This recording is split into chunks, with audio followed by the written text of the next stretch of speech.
तो दोस्तों आज का वीडियो सबसे ज़्यादा उन लोगों को पसंद आने वाला है जो सैलरीड एम्प्लॉय हैं और उनका अकाउंट SBI में खुला हो, क्योंकि आज का वीडियो पर्सनल लोन के बारे में होने वाला है, जिसे बैंकिंग टर्म में उसे एक्सप्रेस क्रेडिट लोन बोला जाता है। जहाँ तक मेरा एक्सपीरियंस दोस्तों, सैलरीड एम्प्लॉय चाहे वो सेंट्रल गवर्नमेंट से हो या डिफेंस से हो या स्टेट गवर्नमेंट हो या फिर कॉर्पोरेट एम्प्लॉय हो, ये एक्सप्रेस क्रेडिट लोन सबका पसंदीदा लोन रहा है दोस्तों। उसका रीज़न भी है दोस्तों, क्योंकि जिस तरह इस लोन प्रोडक्ट का नाम एक्सप्रेस है, उसी तरह से ये लोन तुरंत हो जाता है। आज हम बात करने वाले हैं एक्सप्रेस क्रेडिट लोन प्रोडक्ट के बारे में, जिसे हम पर्सनल लोन भी बोलते हैं।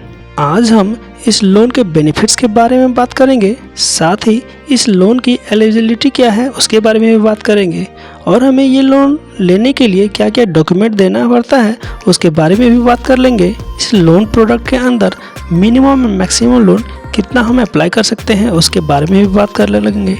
साथ ही रिपेमेंट कैसे करना है और मैक्सिमम कितने दिनों के लिए ये लोन हमें मिलता है उसके बारे में भी हम बात करेंगे। और अंत में सबसे ज़रूरी बात, इस लोन की दिसंबर 2022 में क्या इंटरेस्ट चल रहा है हम उसके बारे में भी बात कर लेंगे दोस्तों। तो दोस्तों वीडियो में आगे जाने से पहले इस वीडियो को लाइक कर लें, चैनल को सब्सक्राइब कर लें, बेल आइकन को प्रेस कर लें, ताकि इस चैनल के सारे अपडेटेड वीडियो आप तक टाइमली पहुंच जाएं, और आप इस वीडियो को अपने फ्रेंड्स एंड फैमिली के साथ भी शेयर कर सकते हैं। तो दोस्तों अब आगे चलते हैं इस वीडियो में। दोस्तों सबसे पहले हम एक्सप्रेस क्रेडिट लोन के बेनिफिट्स के बारे में बात करेंगे। तो दोस्तों इस लोन के अंदर आप मैक्सिमम 30 लाख तक लोन ले सकते हैं। इससे ज़्यादा इस प्रोडक्ट में आपको लोन नहीं दिया जाएगा, क्योंकि क्यों ना आपकी सैलरी 5 लाख पर मंथ या फिर 10 लाख पर मंथ हो, क्योंकि दोस्तों इस लोन प्रोडक्ट में जो मैक्सिमम लोन दिया गया है वो 30 लाख की है, तो आप मैक्सिमम 30 लाख तक ही लोन ले सकते हैं। अब आप पूछोगी कि मेरा सैलरी सर इतना है, मेरा सैलरी उतना है, तो मुझे कितना लोन मिलेगा? तो दोस्तों ये सब के बारे में मैं वीडियो में आगे बात करने वाला हूँ, तो आप वीडियो में बने रहें। तो इसके बाद इस प्रोडक्ट के जो बेनिफिट्स हैं कि इसमें बहुत ही कम प्रोसेसिंग फ़ी होता है। अगर मैं बताऊँ दोस्तों तो फिलहाल इस प्रोडक्ट में कोई भी प्रोसेसिंग फ़ी चार्ज नहीं करता। हाँ दोस्तों, दिसंबर 2022 में अभी इस प्रोडक्ट में कोई भी प्रोसेसिंग फ़ी नहीं होता है, तो आप इस ऑफ़र का बेनिफिट्स ले सकते हैं। और इस लोन प्रोडक्ट में बहुत ही कम डॉक्यूमेंट लगते हैं। आप अगर ये लोन लेना चाहते हैं तो आपको सिर्फ एक आपका एड्रेस प्रूफ जैसे कि आधार कार्ड, एक ID प्रूफ जैसे कि पैन कार्ड, और लेटेस्ट मंथ की 1 मंथ की सैलरी स्लिप देनी पड़ेगी, और आपका एक पासपोर्ट साइज़ फ़ोटोग्राफ भी देना पड़ेगा। इस लोन प्रोडक्ट में कोई भी हिडन चार्जेस नहीं है दोस्तों। जो भी चार्ज लगेंगे वो आपके डॉक्यूमेंट में लिखा रहेगा, पर हाँ प्री मैच्योर क्लोज करने पर चार्ज लगता है कुछ कंडीशंस पर, उसके बारे में भी हम आगे वीडियो में बात करने वाले हैं। और दोस्तों सबसे अच्छी बात इस लोन प्रोडक्ट में ये है कि आपको इस लोन के लिए ना तो कोई सिक्योरिटी देनी पड़ती है और ना ही कोई गारंटी देनी पड़ती है। ये लोन सिर्फ आपकी परमानेंट जॉब और सैलरी देखकर दिया जाता है दोस्तों। तो दोस्तों इस लोन प्रोडक्ट के बेनिफिट्स जानने के बाद इसकी एलिजिबिलिटी के बारे में भी हम जान लेते हैं। तो दोस्तों ये लोन उसी को मिलेगा जो SBI में अपना सैलरी अकाउंट मेंटेन किया है। अब आप जानना चाहोगे जिसका सैलरी अकाउंट दूसरे बैंक में है, वो क्या पर्सनल लोन SBI से नहीं ले सकते? तो दोस्तों आप बिल्कुल ले सकते हैं, और इस प्रोडक्ट जो कि एक्सप्रेस क्रेडिट है उसमें नहीं ले सकते हैं। भी दूसरे प्रोडक्ट हैं उसमें ले सकते हैं, उसके बारे में हम किसी और वीडियो में बात करेंगे।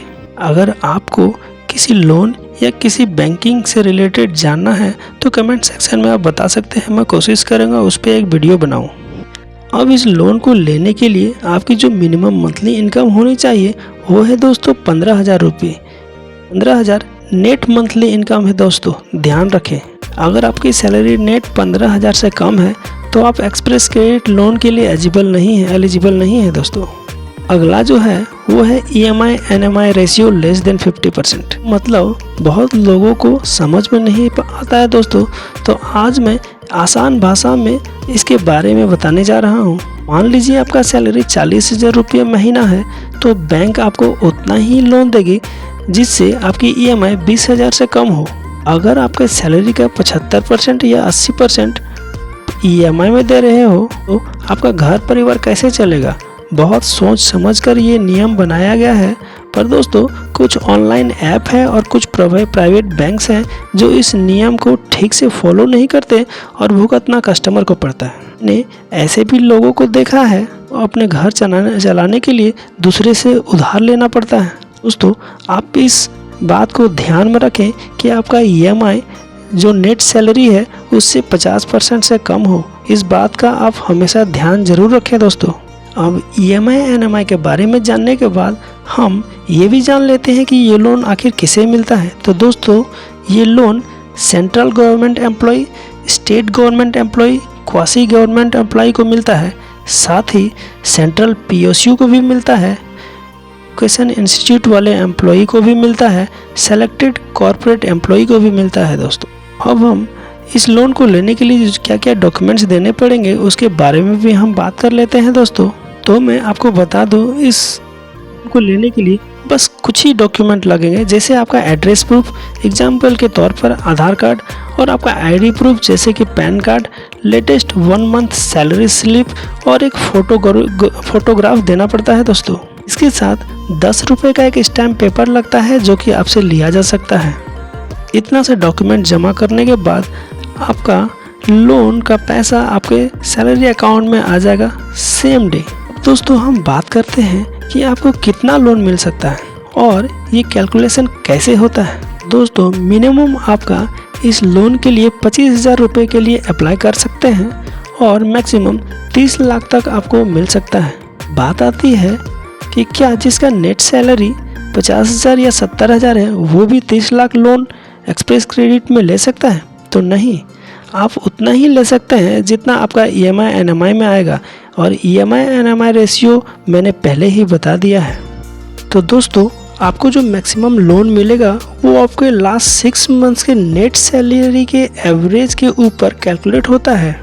उस एवरेज से 24 टाइम्स अगर हम मल्टीप्लाई कर देते हैं तो वो आपको मैक्सिमम लोन मिलेगा दोस्तों। एग्जाम्पल के लिए मान लिया जाए कि आपका लास्ट 6 महीना का सैलरी इस प्रकार है, वो पहला महीना का 40,000, उसके बाद 50,000, फिर 50,000, फिर 55,000, फिर 45,000, फिर 40,000। तो ये सब का एडिशन करने के बाद दोस्तों हमें 2,80,000 का मिलता है, और ये 2,80,000 को 6 से डिवाइड करेंगे तो 46,667 के अप्रोक्स बनता है दोस्तों।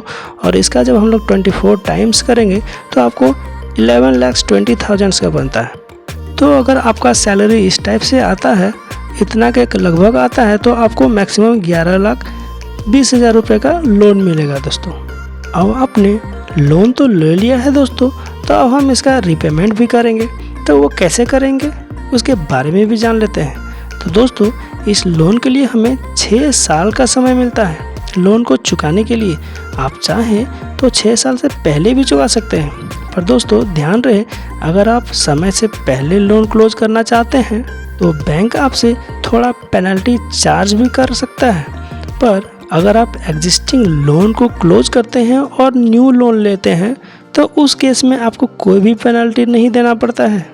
आप इस लोन को इक्वल इंस्टॉलमेंट में दे सकते हैं, जो कि ऑटोमेटिक आपके सैलरी अकाउंट से कटकर लोन अकाउंट में जमा हो जाएगा।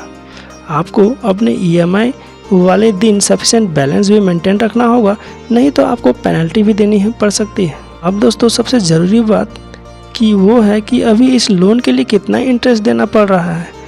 आप देख सकते हैं दोस्तों जो इसका स्टार्टिंग इंटरेस्ट रेट है दोस्तों वो अभी है 10.90 पर एनम। दोस्तों ये जो 10.90% है ये स्टार्टिंग है दोस्तों। अगर आप डिफेंस में या फिर पैरामिलिट्री या फिर नेवी में है तो आपका इंटरेस्ट रेट 10.90 से लेकर 12.40% तक आ सकता है। इसमें सिविल स्कोर और लोन अमाउंट पे भी डिपेंड करता है। इसी तरह से अगर आप central government, state government, police, railway या फिर PSCs में जॉब करते हैं तो आपके लिए इंटरेस्ट रेट 10.90% से लेकर 13.40% तक रहने वाला है। इसमें भी सिविल स्कोर और लोन अमाउंट पे डिपेंड करता है।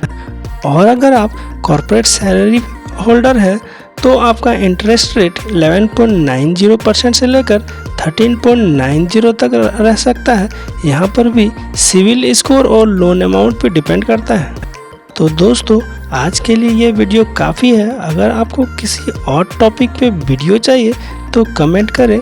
बहुत बहुत धन्यवाद।